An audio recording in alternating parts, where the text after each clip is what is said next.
Thank you, Madam Chair, and thank you for your leadership on this important bill. I hope this is the year that we're going to be able to put it over the goal line.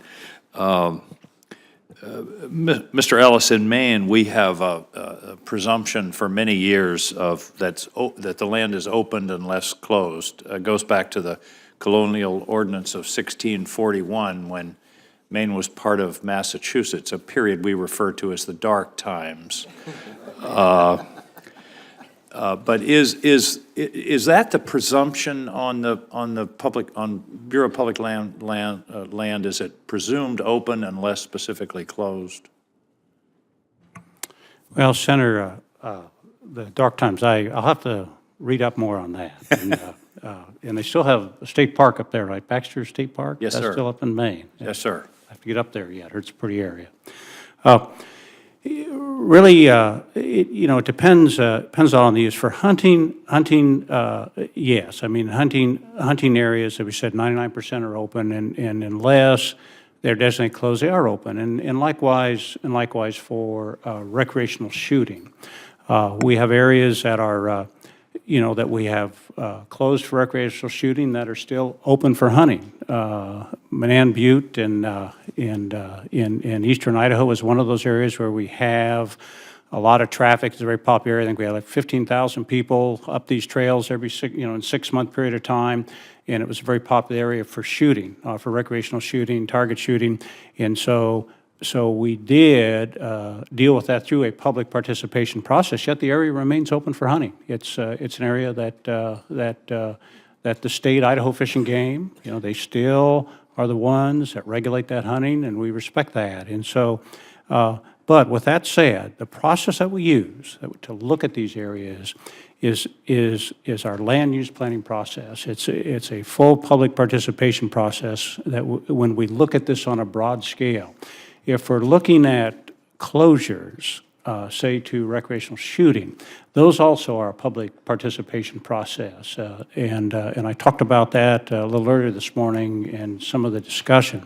So I guess in short, when we look at these areas and when we close these areas, it's primarily for public safety. And if I look at the experiences I had, it's primarily for public safety. Sometimes there are some resource issues, such as in the Sonora National Monument, where I was about 3 weeks ago, that Mr. Crane referred to. And down there, there were some resource issues that we dealt with down there. But really, that's the process. That's the process that we go through.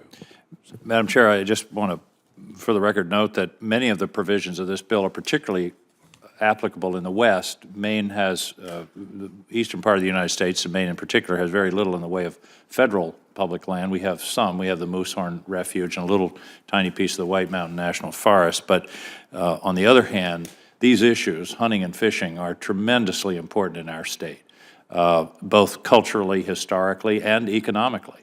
And I applaud you for, I know that you're working on the National Fish Habitat Preservation Program. Hopefully, is there a possibility that will be folded into this bill? We are continuing to work on that, and I appreciate the assistance that we've received from many in trying to find just that right space. Well, certainly I would like to be associated with that. I think that's an important, that's been an important program in Maine, and I think it's an important one for the country.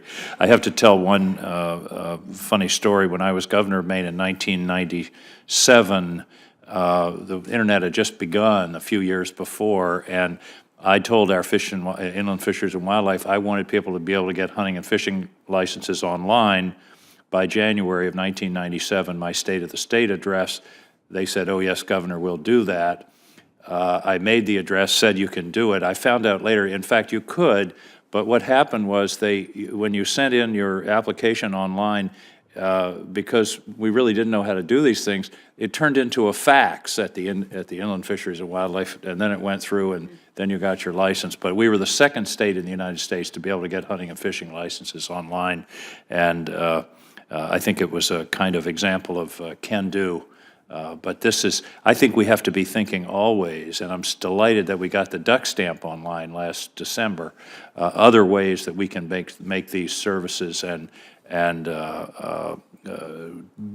drive down the paperwork, if you will, of being able to access the out-of-doors for these important recreational opportunities that mean so much to many of our states. So I want to thank you for your leadership on this bill and look forward to working on it with you, and if other provisions that are important to us, like the Habitat Partnership Program, want to be sure they are included if at all possible.